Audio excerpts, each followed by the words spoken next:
Please welcome Attorney General Pamela Bondi.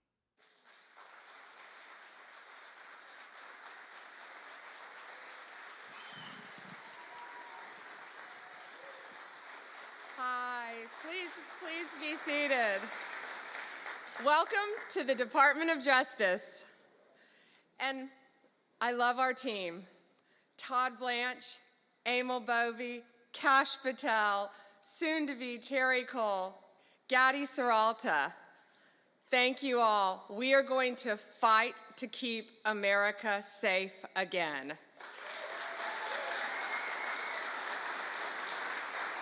President Trump has prioritized tackling our nation's fentanyl crisis, and he has taken decisive action to fight it. I want to thank our U.S. attorneys who are here today, our state attorneys general from all around the country. I see all my friends out there, my colleagues, who will work to prosecute violent criminals, get the drugs off our streets, get the gangs off our streets, and get the illegal aliens out of our country. And thank you to all of our federal, state, and local law enforcement officers who are here today who keep us safe every day and night. Thank you to all of you.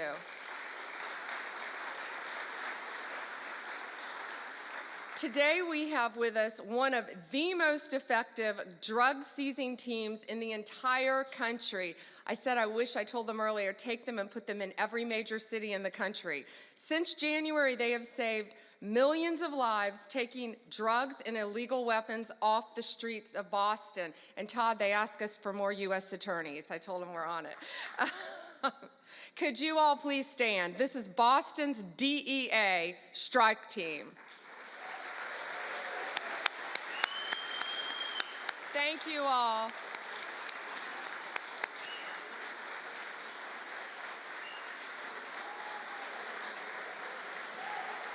Thank you.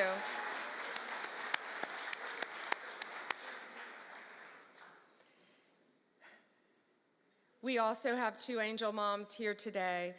Anne lost her son. He was 15. He thought he was taking a Percocet at school, and it was laced with fentanyl. And he was beautiful. And I'm so sorry. But all of these people in this room, thanks to the directive of Donald Trump, are going to keep our streets safe and protect our kids. Thank you for being here.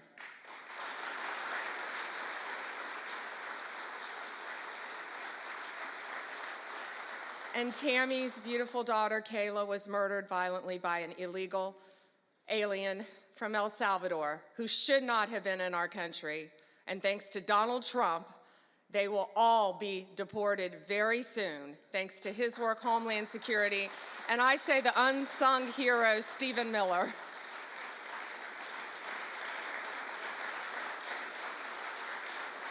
On stage, we have, this is 180 kilograms. It represents, not real, of fentanyl, okay? So this represents 1 kilo of fentanyl. In its pure form, this 1 kilo can kill 500,000 people. The 180 there, in pure form, could kill 90 million people. That is the population of California, Texas, and Florida. That's what we're dealing with in our country. That's why angel moms go around the country. That's why Donald Trump has taken such a hard stance against cartels, securing our borders, getting these gangs and drugs out of our country. But look at that. That can kill 3 states in its pure form. That should terrify everyone. I see our senators made it. Did our senators? Thank you. However, taking the drugs off the streets is only half the battle.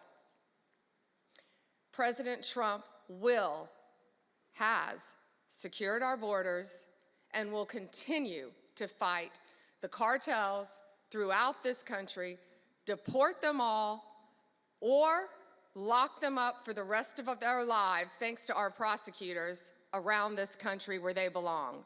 Under the last administration, cartels, criminals, they freely walked in and out of our country with impunity. No longer. Under Donald Trump, they live in fear, and they better live in fear because we're coming after all of them. I am so proud to have a team with Emil and Todd and all of our great team, and we all work for the greatest president in the history of our country. We are so proud to work at the directive of Donald Trump. It is, he will never stop fighting for us, and we will never stop fighting for him and for our country. It is an honor to welcome to the Department of Justice the 45th and the 47th Presidents of the United States. Donald Trump.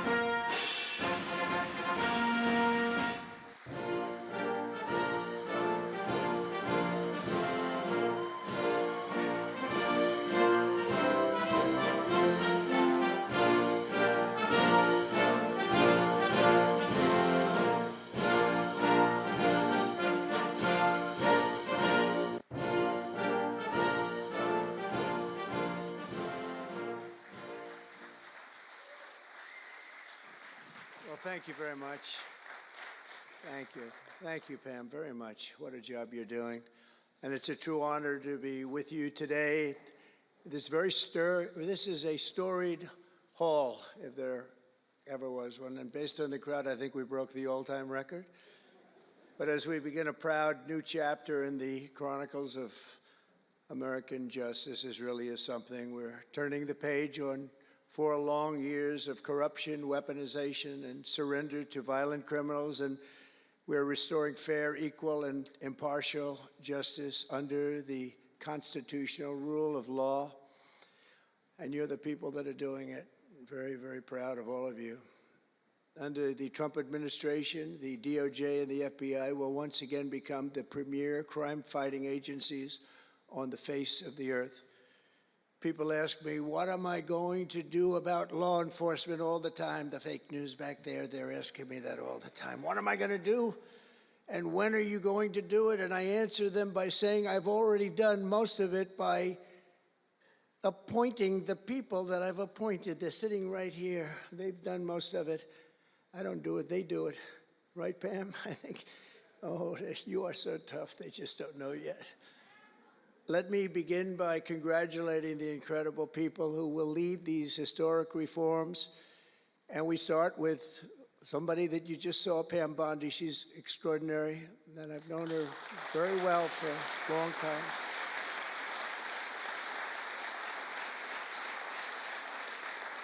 I watched her for a long time in Florida, for years in Florida, and highly experienced. She seems so young, but she's highly experienced, that I can tell you. She was a phenomenal attorney general in Florida, and she's going to do a really amazing job. Also, our new director of the FBI, Kash Patel. Kash, right.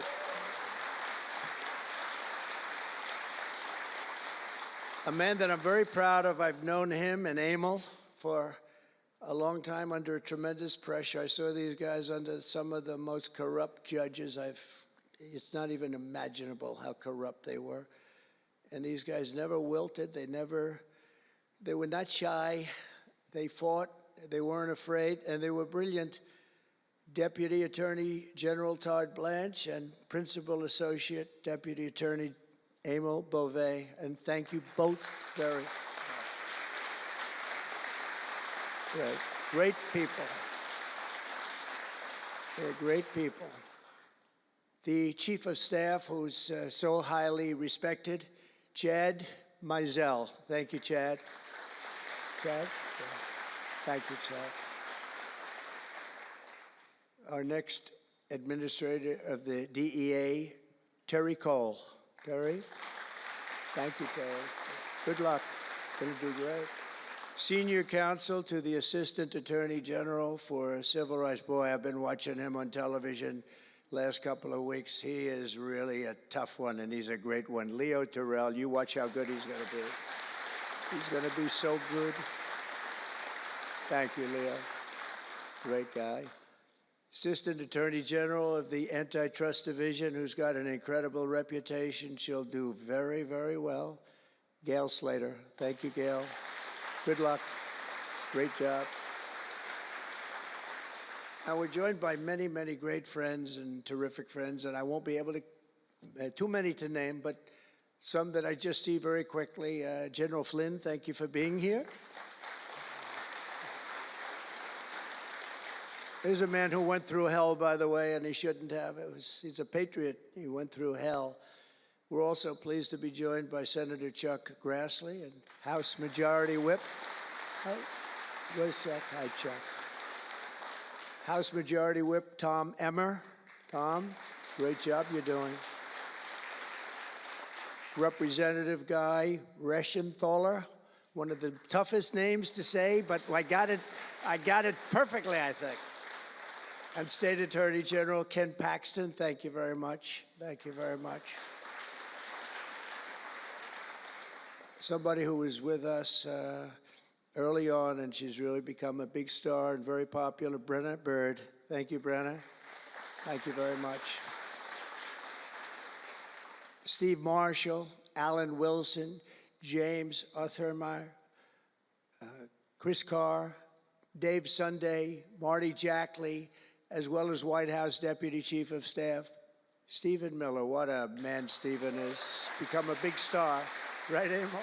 Steve Miller. Steve has been something very special. For generations, the Federal Department of Justice was one of America's most revered institutions. The men and women of the DOJ brought down the mafia, hunted down the killers, kingpins, and spies, tracked down terrorists and traitors, and tore down corrupt political machines all across America. This department commanded the respect and admiration of the entire world. And with Pam and Cash and all of the people I introduced and far more, big numbers, and all of you sitting back there, I recognize so many of you. But with you leading the way, it'll soon be the most admired and most respected of all. You're going to be more respected, and I really believe that there's also a lot of things to solve, a lot of problems to solve. But that's going to put you in the upper tier and maybe the top tier, and I believe that's going to happen. I'm so proud of the people in this room. But first, we must be honest about the lies and abuses that have occurred within these walls. Unfortunately, in recent years, a corrupt group of hacks and radicals within the ranks of the American government obliterated the trust and goodwill built up over generations. They weaponized the vast powers of our intelligence and law enforcement agencies to try and thwart the will of the American people. You remember the 51 intelligence agents that said, as an example, that Hunter Biden's laptop from hell came from Russia when they knew it came right from his bedroom. They knew that. It was a big lie, and they knew it so well. They spied on my campaign, launched one hoax and disinformation operation after another, broke the law on a colossal scale, persecuted my family, staff, and supporters, raided my home, Mar-a-Lago, and did everything within their power to prevent me from becoming the President of the United States. With the help of radicals like Mark Elias, Mark Pomerantz, and these are people that nobody's ever seen anything like it. So many others, but these are people that are bad people, really bad people. They tried to turn America into a corrupt, communist, and third world country. But in the end, the thugs failed and the truth won. Freedom won, justice won, democracy won, and above all, the American people won. There could be no more heinous betrayal of American values than to use the law to terrorize the innocent and reward the wicked. And that's what they were doing at a level that's never been seen before. And it's exactly what you saw with Joe Biden, Merrick Garland, and their cronies to do the building of the last 4 years. What they've ripped down is incalculable. But what you're going to build up is likewise something that will be breaking all sorts of records. They set loose violent criminals while targeting patriotic parents at school board meetings. They dropped charges against Antifa and Hamas supporters while labeling traditional Catholics as domestic terrorists. The Catholics, we did very well with the Catholic vote, so I want to thank them for that. They really did, record numbers. I would say, what's with the Catholics? They're really after the Catholics, so I don't know. They were after a lot of people. Maybe they didn't even know why. They imported illegal alien murderers, drug dealers, and child predators from all over the world to come into our country while putting elderly Christians and pro-life activists on trial for singing hymns and for saying prayers. They went to jail for that. Our predecessors turned this Department of Justice into the Department of Injustice. But I stand before you today to declare that those days are over, and they are never going to come back. They're never coming back.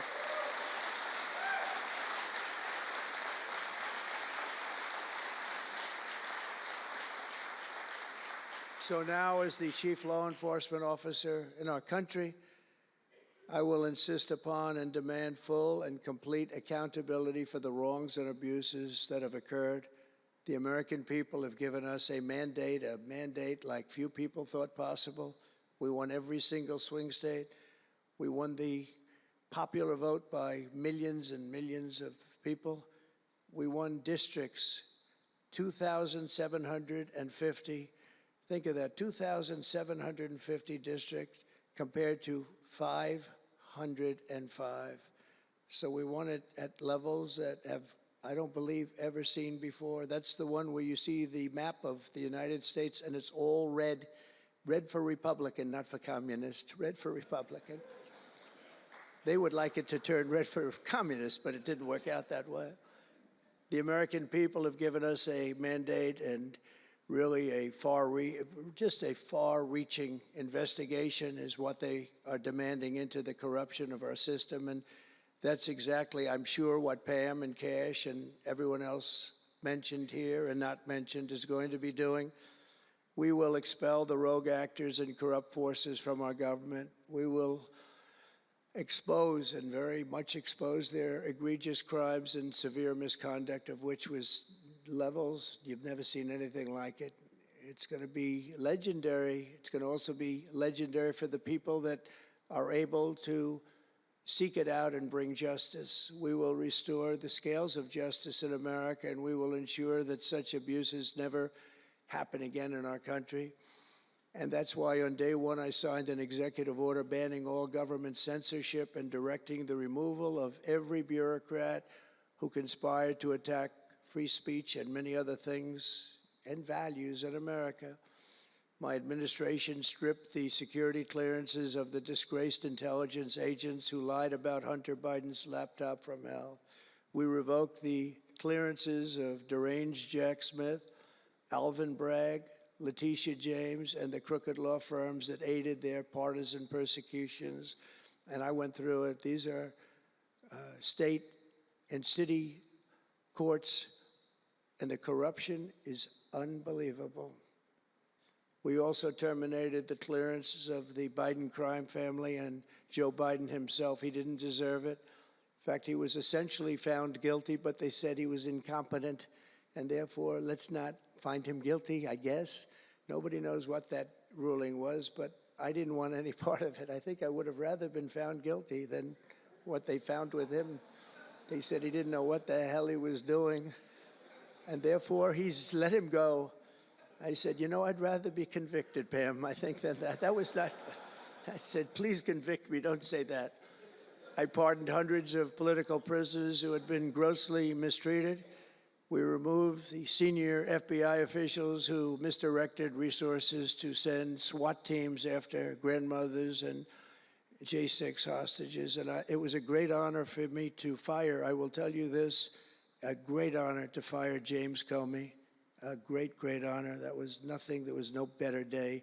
A lot of people said, oh, that's too bad you did that. And they said that's going to be, and you know what? A year later, they said that actually saved the administration, because the level of corrupt things that we learned after that turned out to be that they were doing, in fact, really bad things. He was a terrible person, did terrible things and persecuted people, and all in the guise of being an angel, but he wasn't an angel. We created a brand new DOJ task force and anti-Christian bias. And under Director Patel, we're getting the FBI agents out of the headquarters in Washington, D.C., and back on the streets in pursuit of dangerous criminals where they belong and where they want to be. And, you know, you have that big FBI building, and it's a very big building, and they were going to build an FBI headquarters 3 hours away in Maryland, a liberal state, but that has no bearing on what I'm about to say, but we're going to stop it. Not going to let that happen. We're going to build another big FBI building right where it is, which would have been the right place because the FBI and the DOJ have to be near each other. You can't that's one thing I did learn from this persecution. The FBI and the DOJ work together. Now, in my case, they work together for bad purposes, but they do. They were always together. So how can you have one that's 3 hours away? But one thing I said to Cash, well, we're going to get a great building built. It's going to be a magnificent building. He said, sir, we don't need that kind of room. I said, what do you mean? He said, I'm just going to take a old Department of Commerce building that's about 25% the size, and that's what I need. We're going to have the best staff that you've ever seen, and that's what I need. It's in a nice location, but I don't need that big building.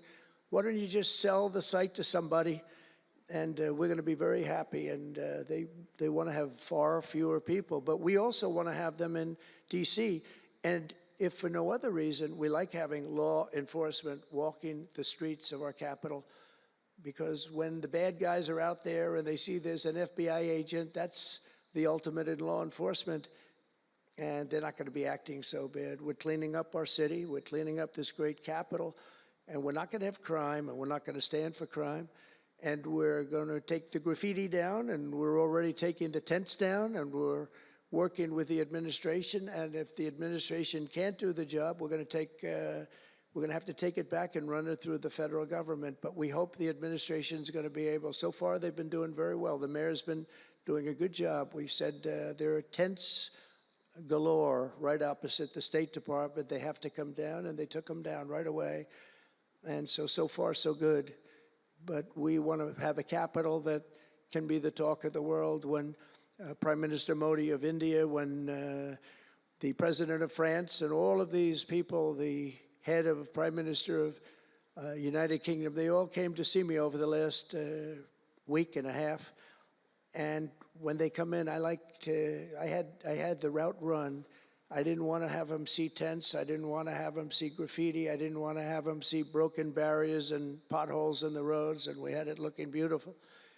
And we're going to do that for the city. And we're going to have a crime-free capital. When people come here, they're not going to be mugged or shot or raped.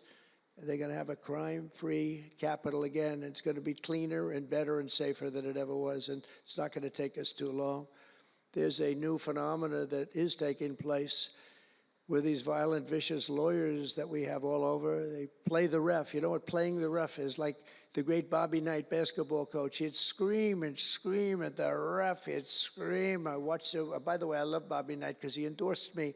And having Bobby Knight's endorsement in Indiana was an extremely good thing. A friend of mine said I was running in Indiana at the time. This was early on, 2016. And I was doing great. But a friend came up and said, "Do you know Bobby Knight?" I said, "No, I don't, but I hear he was a tough cookie." He said, not only tough, he was beyond tough, but he's the most popular guy you can imagine. It turned out he wanted to endorse me. He called me about 2 years before. He said, "Sir, I'd like to endorse you." I said, "Is this really Bobby Knight?" He said, "It's me." I could tell it was Bobby Knight. He had been known for throwing the chair across the court and slapping a player. Can't do things like that, right? And the man that came in fired him. He was a new administrator for the college. That guy didn't last very long. They were like 14-0, and they fired Coach Knight. That was not good, but he had a little chip in his shoulder. But he loved Trump, and he came in, and he said, "I'd love to endorse you." He said, "If you ever run, please call me." So he said, "Do you know Bobby Knight?" I said, "Well, I don't know him, but he called me a couple of years ago." It was an amazing phenomenon. I took his number, and on each side of my desk in New York, I had stacks of paper, like nice and neat, but about 2 feet high each. And I said, I wrote his number down and I put it here 2 years ago. And I said, let me see if I can find it. It was almost like a miracle. I had other miracles that happened too. My ear is still throbbing. That was a miracle. That was a miracle also, wasn't it? That was a miracle also. Thank you. Thank you, Leo. Thank you. Thank you, my man. That was a miracle. Anyway, okay, that's it. That's very nice, thank you. But, so he said, Bobby Knight. So I said, you know, I put his name down and I wrote it down. It's in one of these stacks. I lifted up. There would have to be 2,000 to 3,000 pages in each stack. I lifted it up, the first one, had no idea. And there was his name on a little card, Bobby Knight with his number. It was like incredible. I tell that story all the time. And I called him and dialed a number. He said, I've been waiting for you to call. And he went out and he made a speech for me in a packed arena in Indiana, and it was over. It was over. He was a tough guy.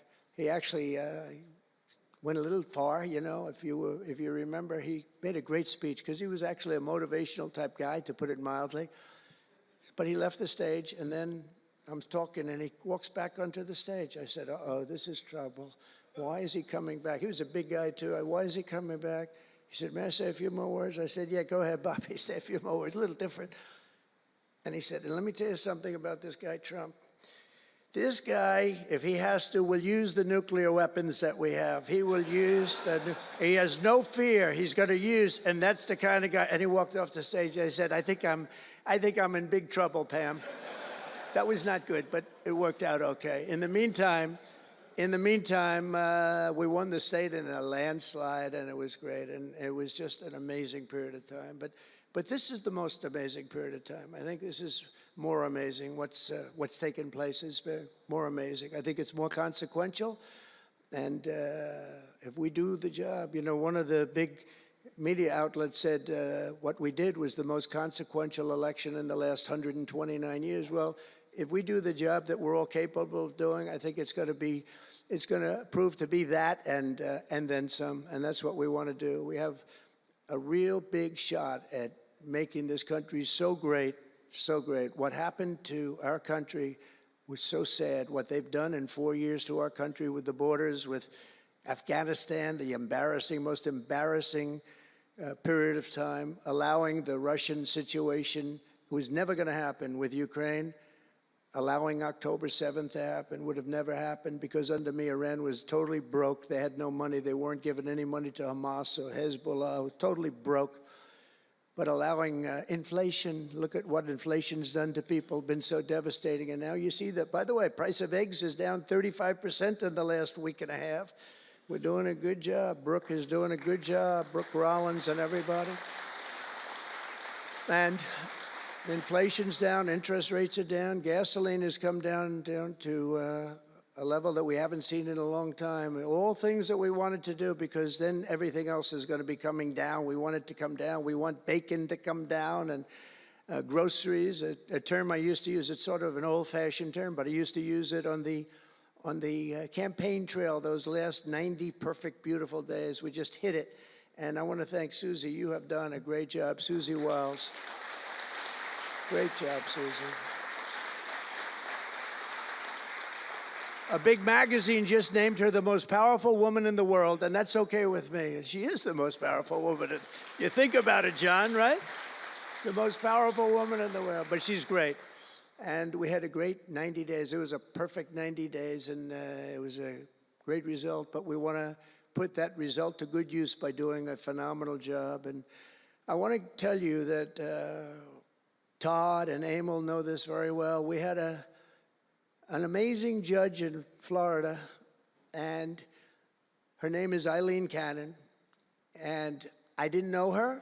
I still don't know her. I don't believe I ever spoke to her, even during the trial, but I did appoint her, federal judge, and these fake lawyers, these horrible human beings, were hitting her so hard, public relations-wise. They were playing the ref. I don't think it's legal. I don't think it's legal. They might as well go out and just shout it in a courthouse. They were saying she was slow, she wasn't smart, She was totally biased. She loved Trump. I didn't know her other than I saw her the couple of days that I was in court, and I thought her decorum was amazing. Anything bad they could say, though, they were saying about her, it was whatever they could say bad about a human being, all made up, because actually she was brilliant. She moved quickly. She was the absolute model of what a judge should be, and she was strong and tough. And how do you get them to stop if you're a judge? How do you get them to stop with the playing the ref? Bobby Knight would play the ref. That's why I brought up the Bobby Knight story. He would play the ref. He'd scream at the ref. He'd scream so hard. Oh, boy, it was terrible, actually. And the people would come up, his assistant coaches would come up to players. Coach, don't do that. Don't do it. He said he's not going to change his tune, coach. He called it. He's not changing. I don't care. And he's screaming. That's when he threw the chair. He starts going crazy. And he said, no, he's not going to change this time, but he's going to change for the next play. And sure as hell he did. You know, Bobby, by the way, had the last undefeated team in basketball. And relatively speaking, you know, he had a team. He always had a team. He never had that.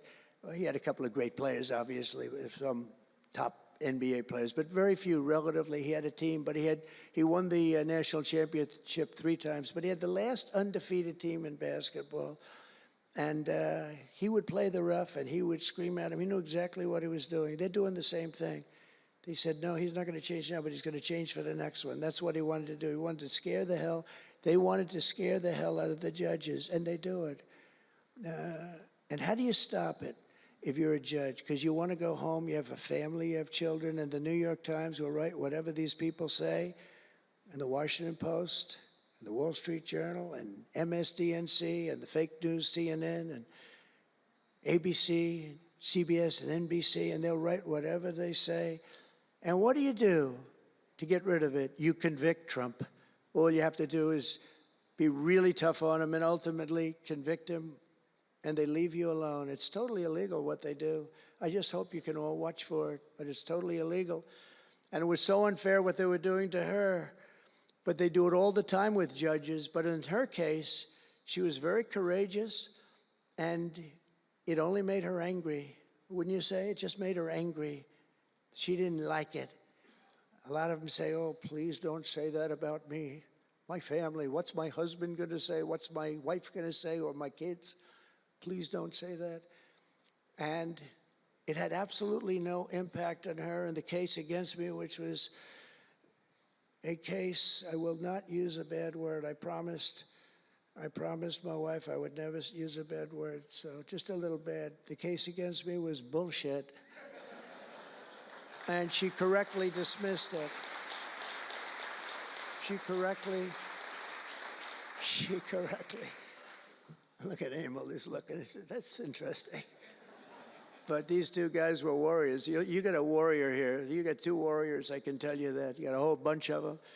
But, and they wouldn't quit. They wouldn't take no for an answer. They just wouldn't quit. These 2 people right up here, and some others that are involved with it indirectly. And what the lawyers do is they're doing it to the Supreme Court justices, hoping that they'll be overcome by the horrible things they say about them. They say things about Supreme Court justices and judges that are just horrible. They're playing the ref. Remember the way they treated Justice Thomas and Justice Alito and Justice Kavanaugh, Justice Gorsuch. Chief Justice Roberts gets treated unbelievably badly, and they're hoping that they can sway them to go along because, again, what do? They're humans. You know, like it would be wonderful if everybody was just a perfect computer machine, but they're not. They're humans, and they don't want to be accused of many, many things, including gross incompetence. They don't like it, and they don't want it. There's not much they can do about it. You know, they're in a position they can't really fight back really very well. And so what they do is sometimes they get weak. I would say a majority, maybe, of the times. That's why I'm so impressed with Judge Cannon in Florida, how strong she was, how she held up. It actually made her more resolute than anything I've seen. I mean, it was amazing because they were hitting her so hard. It was so sad to watch this.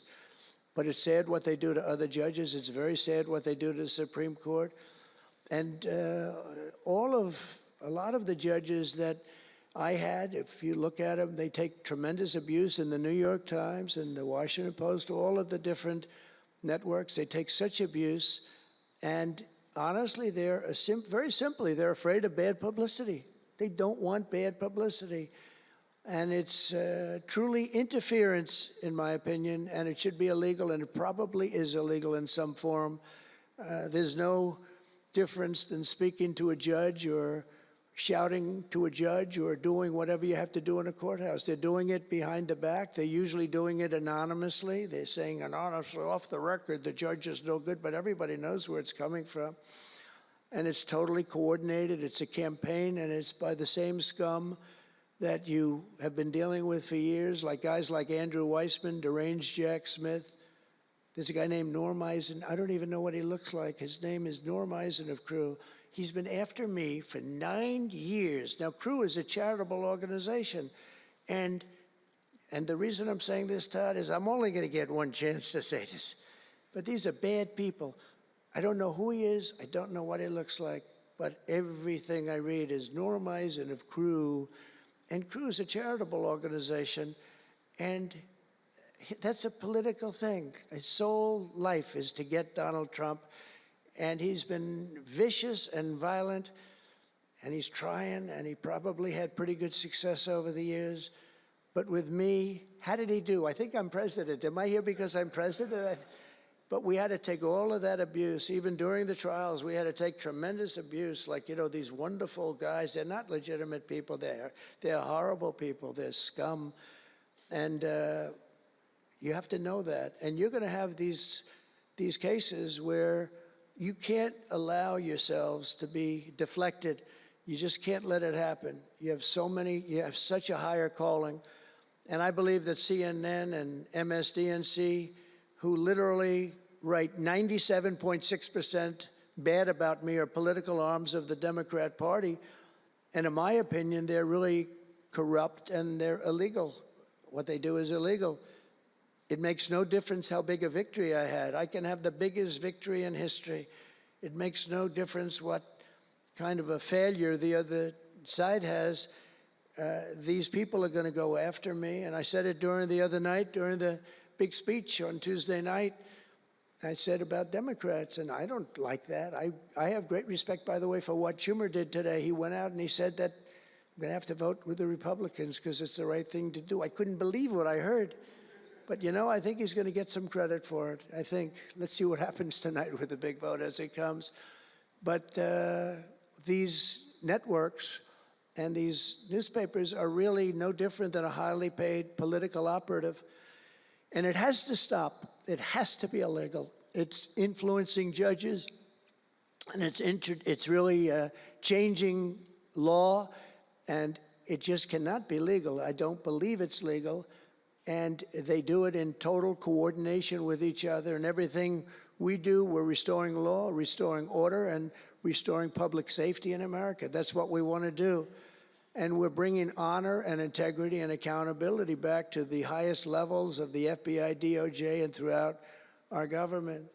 We're bringing our country back faster than anyone ever thought possible. We're working so hard at doing it. And we want fairness in the courts. The courts are a big factor. The elections, which were totally rigged, are a big factor. We have to have honest elections. We have to have borders. And we have to have courts and law that's fair. Well, we're not going to have a country. Crooked Joe Biden got us into a real mess with Russia and everything else he did, frankly, but he didn't know about it. And he, generally speaking, signed it with auto pen. So how would he know? That auto pen is a big deal. I don't know. They're having who's doing this? So when my people come up, Will and all of the people, Steve, they come up and, sir, this is an executive order. They explain it to me, and 90% of the time I sign it. 99% of the time I say do it, but they come up and I sign it.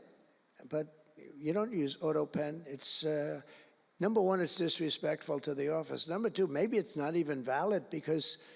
Who's getting him to sign? He had no idea what the hell he was doing. If he did, all of these bad things wouldn't be happening right now.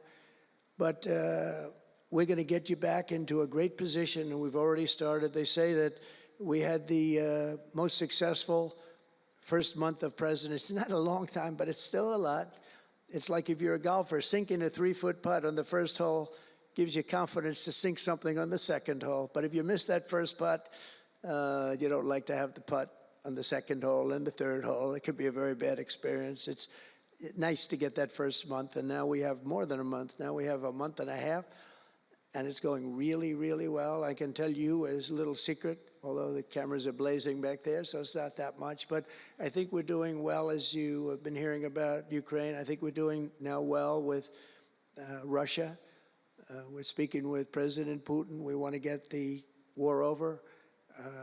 Not only have we spent maybe $350 billion to Europe, think of that, $350 billion to $100 billion, and yet we're across the ocean far away, so it shouldn't have been that way, but Biden let that happen too. And we're getting a deal where we're going to get that back, but much more importantly are the lives that we're talking about. On average, 2,000 young people are being killed every single day. Now, they're not from here. They're from nowhere close to here, but they're young people. They're human beings, and they have parents.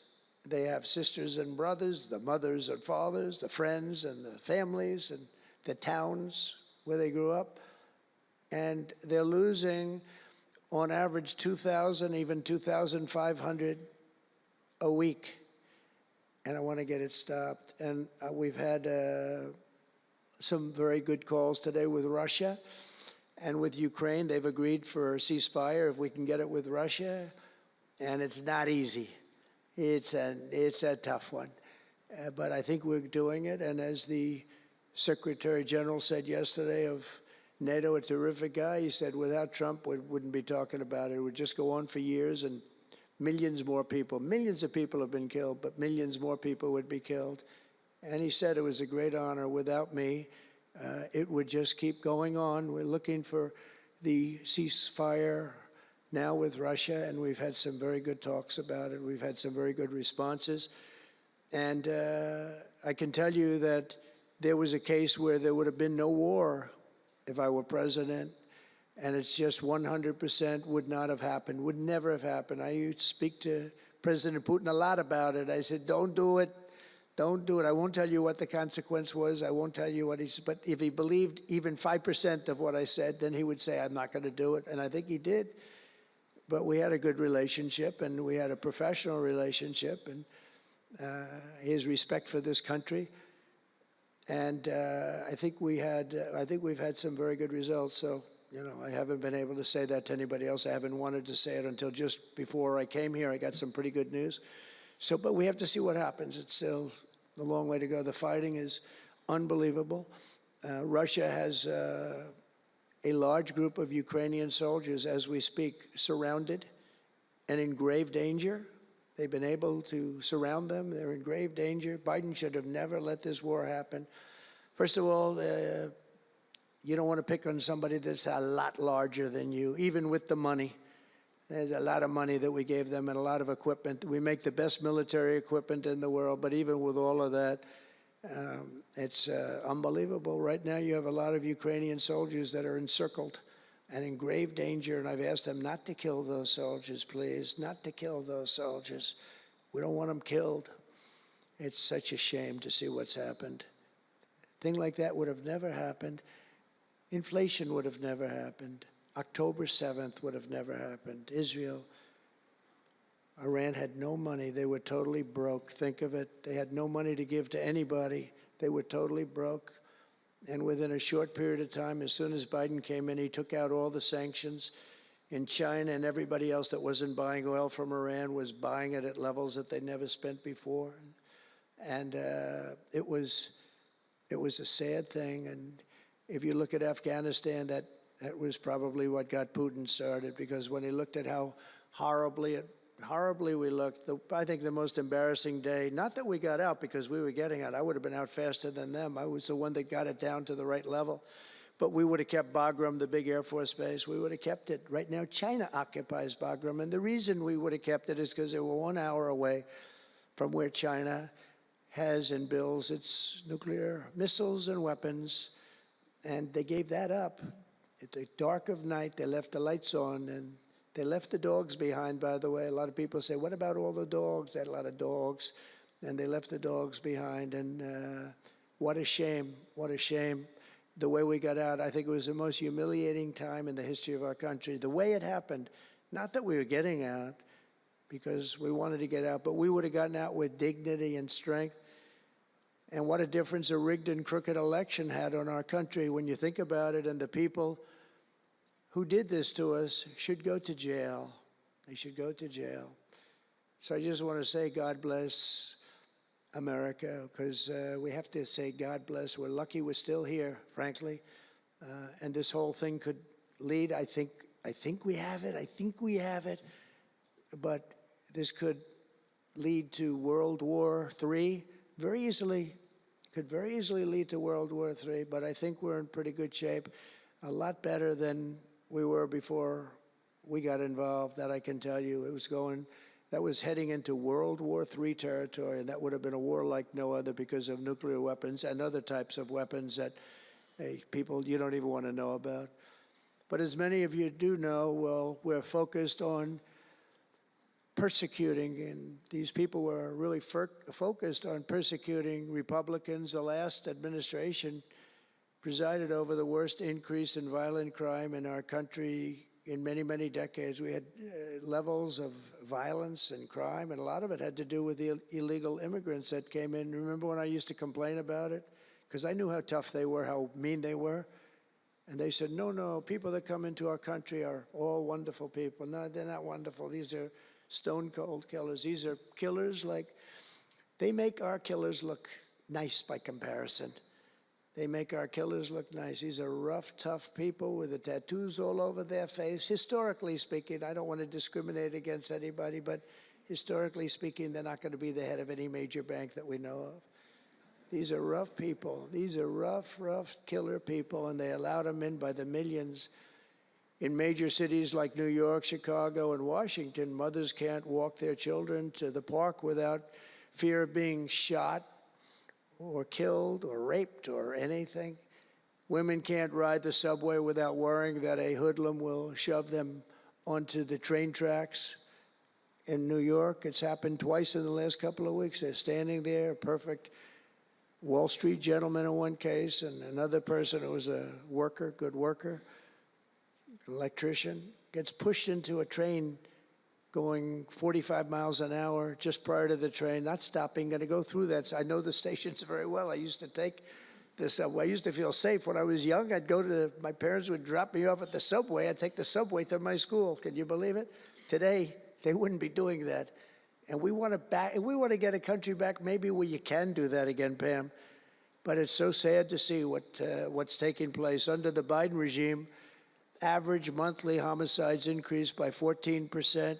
Property crime rose tremendously. Violent crime went up at least 37% that they know of. Rape soared by 42%. Car theft rose by 48%. And robberies surged to 63 to 100%. They don't even know what the number is.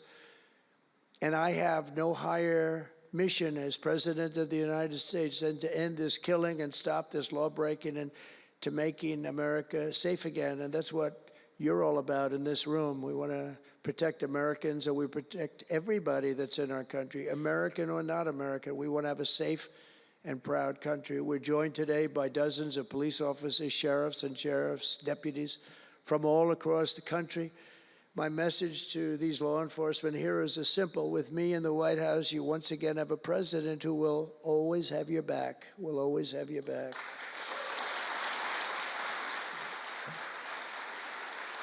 Thank you, fellas.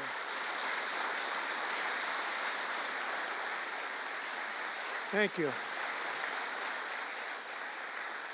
That's a lot of good-looking people. I will tell you, I feel safe. I'm glad you're in the room. I feel even safer. It's a lot of great people. On day one, I signed an executive order directing Attorney General to ensure that anyone who murders a police officer immediately, with as fast a trial as we can have, gets the death penalty.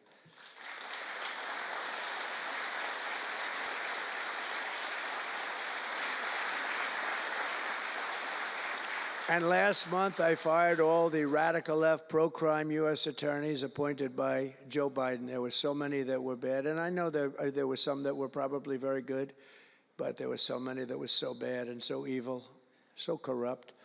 Instead of having Marxist prosecutors who want to put police officers in handcuffs and go after a police officer rather than a criminal, I appointed patriotic, tough-on-crime warriors who will partner with police to put dangerous offenders behind bars, put them in jail. We're fully reviving 1033 program to provide state and local law enforcement with surplus military equipment, that we have so much of it. I did it in my last administration, and I remember Obama wouldn't do it. He wouldn't do it before me, would not do it, because he thought it made them look too strong, too military. I said, no, that's what I want them to look like. I want them to look strong. And it was protective, defensive equipment. We had billions of dollars. I gave it out, and now I'm going to have a chance to give it out again. They didn't want to do it with Biden, and Biden didn't know why. I didn't, if they would have asked him, he wouldn't have been able to answer the question. He could never answer a question. They said my press conference yesterday was longer than all of Biden's press conferences put together for the last 4 years. And I don't know if that's true, but it was close. And perhaps most importantly, we're securing our border and repelling the invasion of America. We have, you see the numbers have come down. So, and Tom Homan and Christie have been incredible. Christie Noem, secretary, she's done great. And Tom Homan is, I don't know if Tom Homan's here, but wherever he may be, I think he's chasing people out of our country. If he was here, I'd almost be disappointed. What are you doing, Tom? But he's a fantastic guy, and he's a brave guy. Over the past 4 years, other countries emptied out their prisons and jails, mental institutions, and insane asylums, and sent the killers, drug smugglers, and bloodthirsty inmates from the filthiest dungeons of the world straight into the USA. And open border. We had an open border policy. Anybody could come in, no matter what you were, no matter where you came from, no matter what you looked like, no matter what you were doing, no matter what you did, no matter how many people you murdered, you could come right into our country. We have murderers right now walking the streets. We're joined today by Tammy Nobles, whose 20-year-old daughter, Kayla, was attacked in her home 3 years ago, horrifically assaulted and strangled to death by an illegal alien MS-13 monster set loose into our country under the open border Biden regime.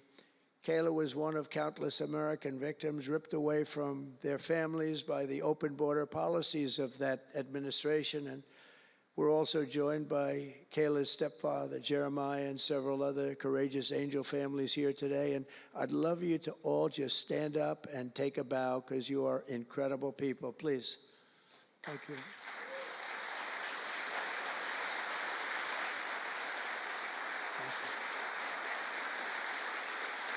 Thank you.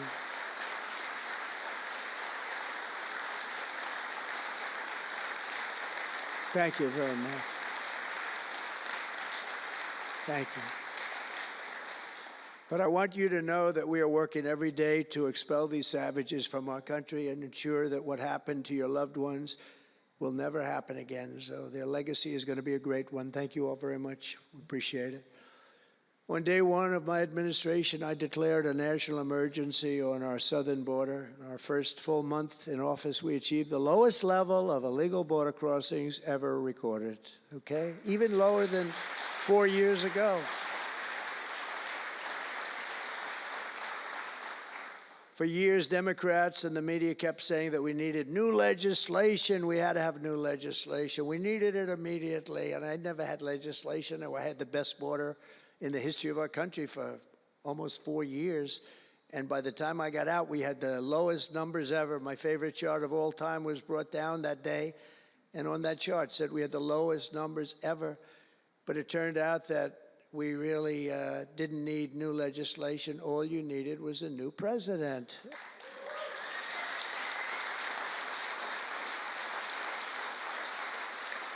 And I said that the other night.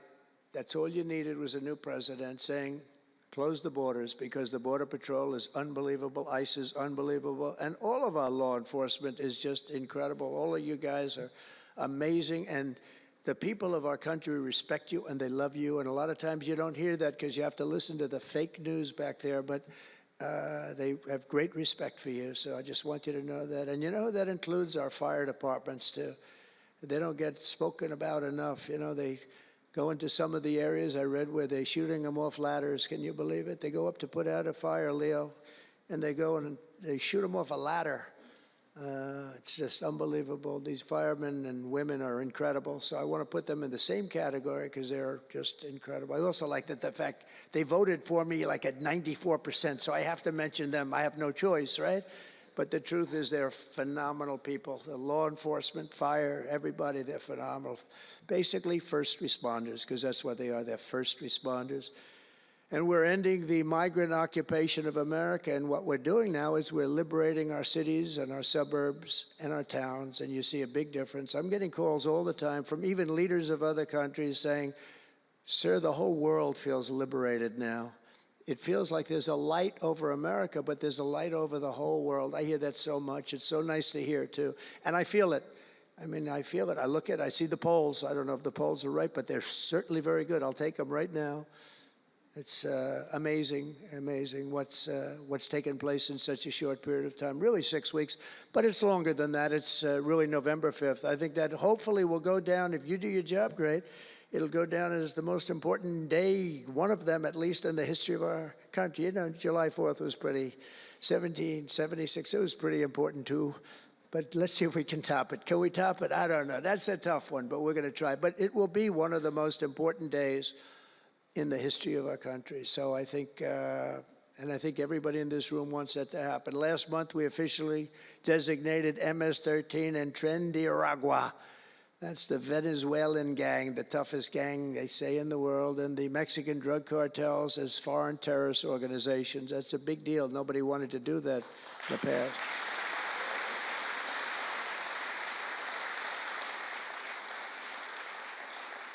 And by the way, we've caught hundreds of them, the Venezuelan gang, which is as bad as it gets. And you'll be reading a lot of stories tomorrow about what we've done with them.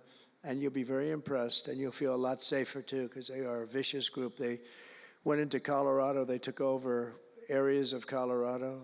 They sort of were like me. They were in the real estate business, but they didn't go out and get financing. They just took over a building and kept it. And they said to the tenants, get the hell out of here. One man called the police, and they cut off his fingers. And they say, you call again, your other fingers, and you call a third time, and you're dead.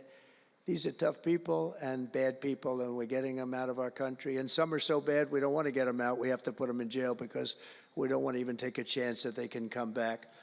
Thanks to our efforts, Mexico recently handed over 29 of the biggest cartel leaders, including the depraved kingpin charged with the 1985 murder of DE agent Kiki Camarena.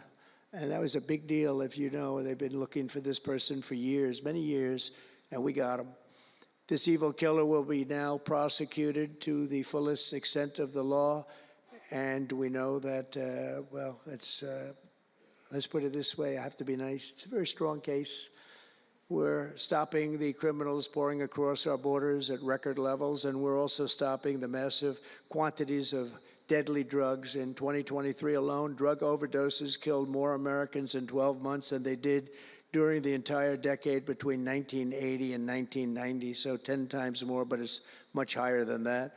More Americans died from fentanyl last year than died in the Korean War, or the Iraq War, the Afghanistan War, all of them combined.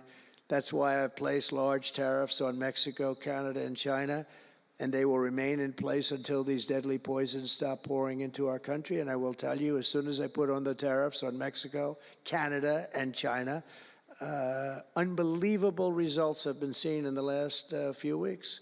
Unbelievable results. They weren't happy about it. You probably read they weren't happy, but they are working like hell to end it. They weren't working very hard before I did that. With us today is a brave mother and advocate, Ann Fundner, who lost her beautiful 15-year-old son, Weston, to fentanyl.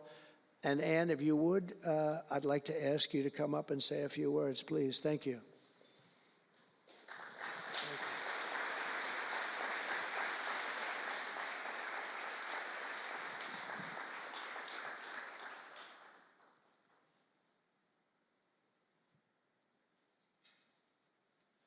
Thank you very much. Thank you, darling.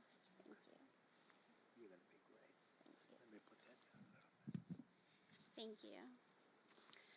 Well, first I want to say thank you.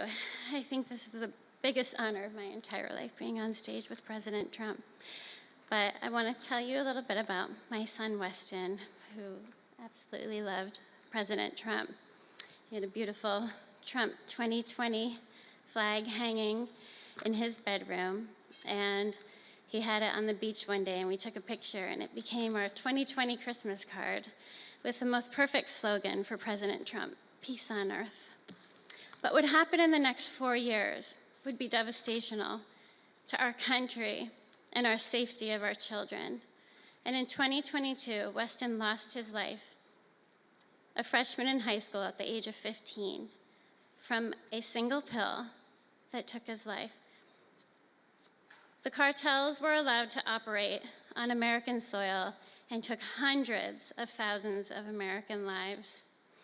And so we knew there was only one person that could save us from the devastation on our American soil, and that was President Trump. And so in 2024, we did the best thing that we could do to keep America safe again, and we elected President Donald J. Trump. Thank you. Thank you. Thank you.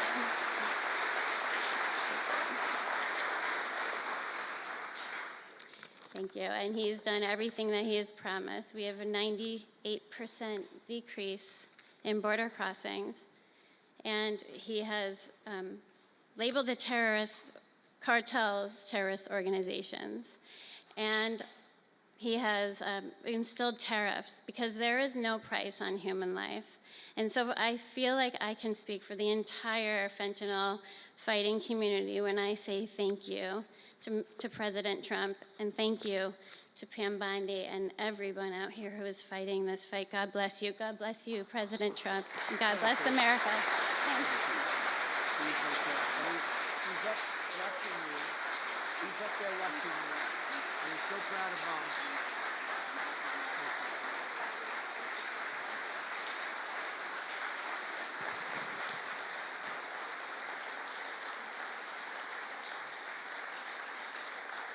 Thank you, Ann, very much.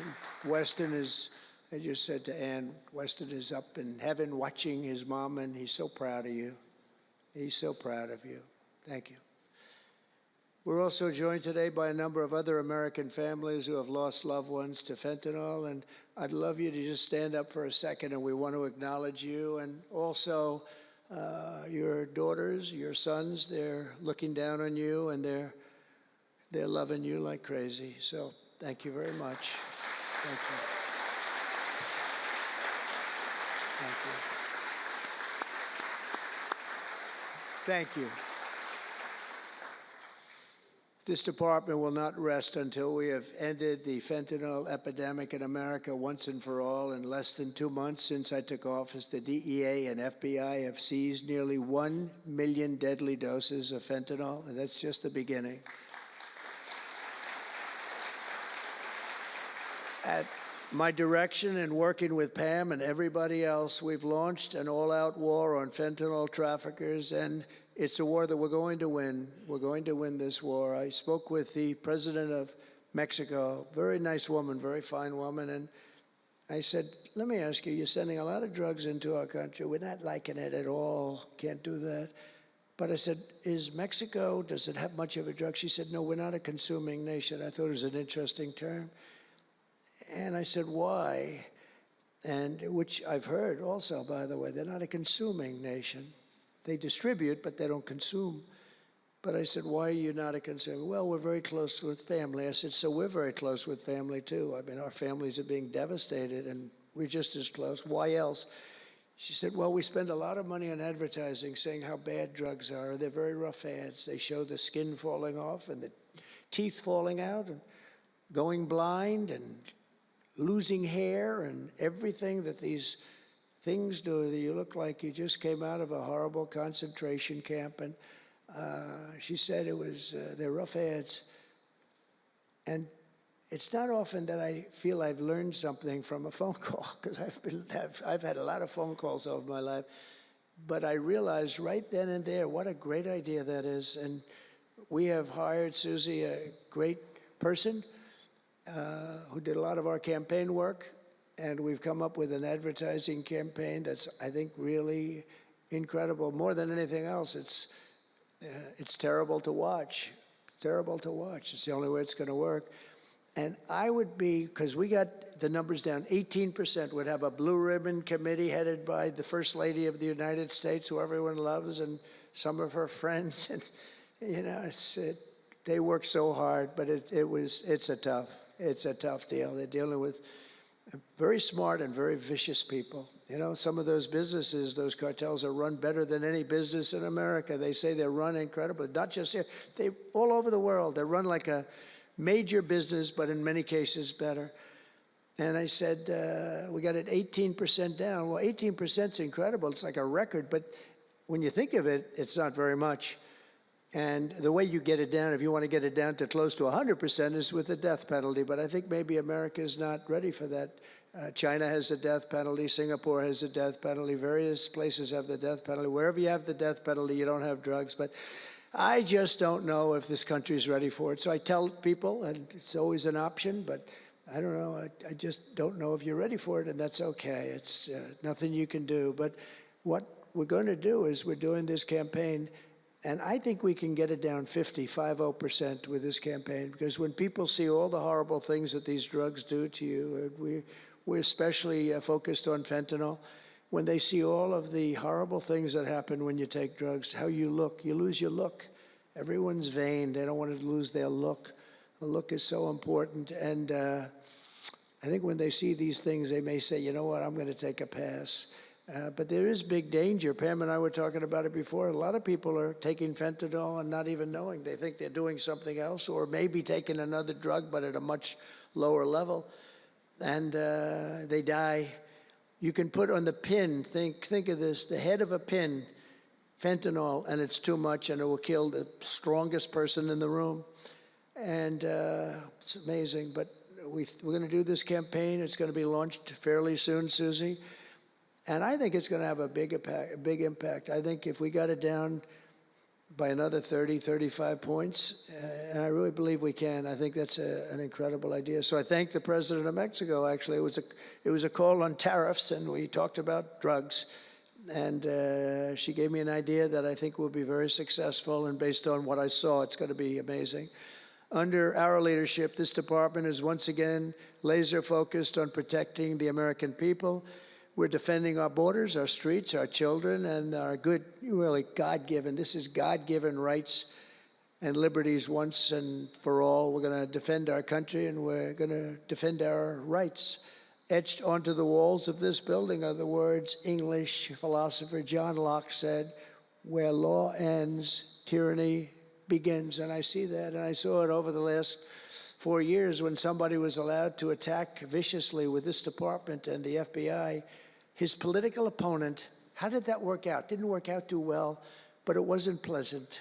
It wasn't pleasant. I was attacked by a political opponent, and probably it helped that I was attacked more than anybody in the history of our country. Alphonse Capone, the great Alphonse Capone, legendary Scarface, was attacked only a tiny fraction of what Trump was attacked.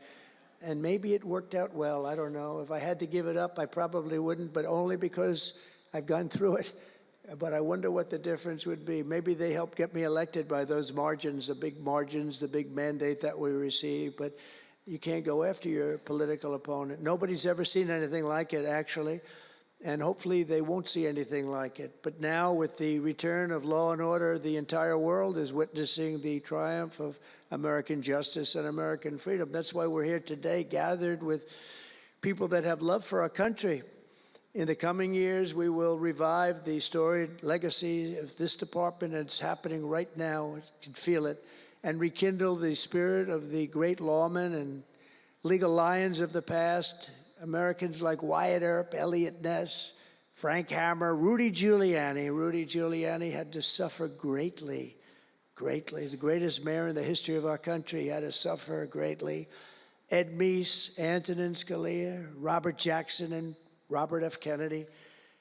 We will rebuild pride in our institutions. We will restore the prestige of this great department, and We will bring back faith in our justice system for the citizens of every race, religion, color, and creed. And I want to just tell you that this has been a great honor. I was asked to do it, and I said, is it appropriate that I do it? And then I realized it's not only appropriate, I think it's really important. And I may never do it again. I may never have another chance to do it again, because this is something that I'm leaving to the greatest people I know, the best people, the smartest people, the toughest people I know. And they're going to do an incredible job. And it's an honor for me to have won this election so that I can appoint these people to do their job, and they're going to do it like you have never seen. So I just want to wish all of you good luck. It's going to be an interesting journey. Not going to be easy, but you're going to win. You're going to win, win, win, and fight, fight, fight. And it's going to end up being a tremendous result for this country. So thank you all very much. God bless America. God bless you all. Thank you.